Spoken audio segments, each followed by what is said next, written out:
Is feminism trying to destroy everything that's masculine? And now that we're, I don't know, 15, 16 years beyond that, and we are living in a time where some men are quite literally trying to turn into chicks or claiming to be, what do you make of all that?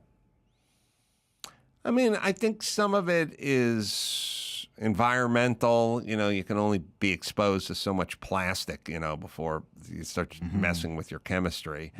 And like anything, it's an environment meets a sort of societal mores, and you know, and also a perception of what do women want, because guys are constantly trying to figure that one out, you know, for obvious reasons. So, I think it's physical, I mean chemical to a certain degree, you know, lower testosterone levels, lower sperm count, you know, that's going to help. Yes.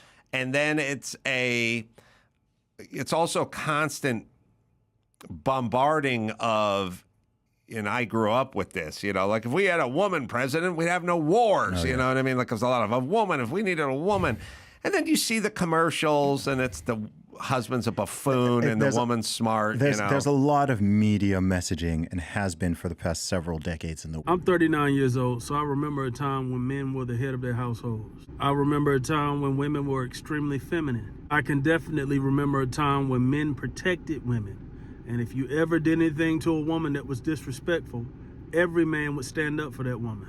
But then something shifted, something changed. I remember going over some of my friends' houses and watching how their fathers seemed to not really be active in the home, even though they were there.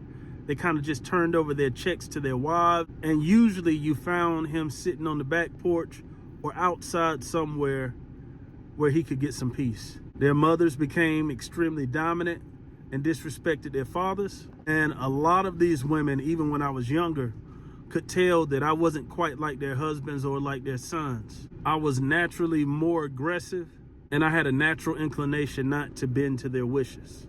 For a long time, I didn't know why women were so attracted to me, and why a lot of times they ended up throwing themselves at me.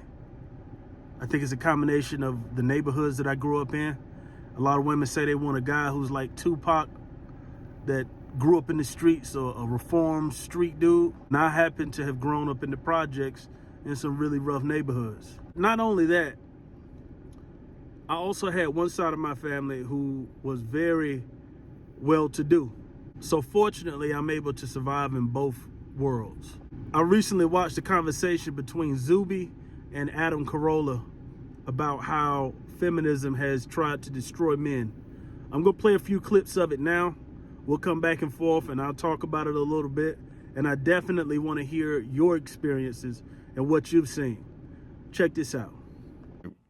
If you want to be employed and gainfully employed, you can't make a lot of masculine noises. You know, you can't really, it's not going to be good to really be masculine at work or to let people know, you know, what you think. And just like this little stuff, like, you know, people go like, I would never let my kid play tackle football. It's too dangerous. And then who wants to be the only parent in the room? And I always am going, fuck that. I don't want my kid to be a pussy. Like, let him play football.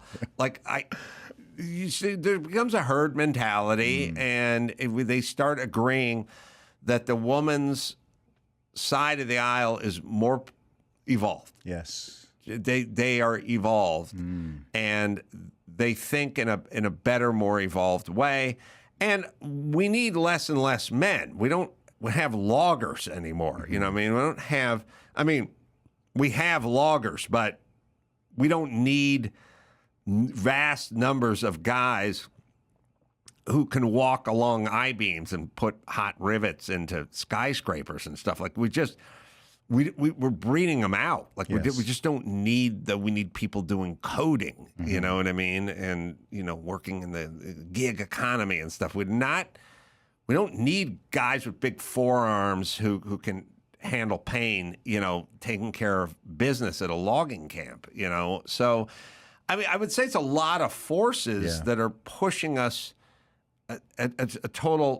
a direction that is more feminine and less masculine.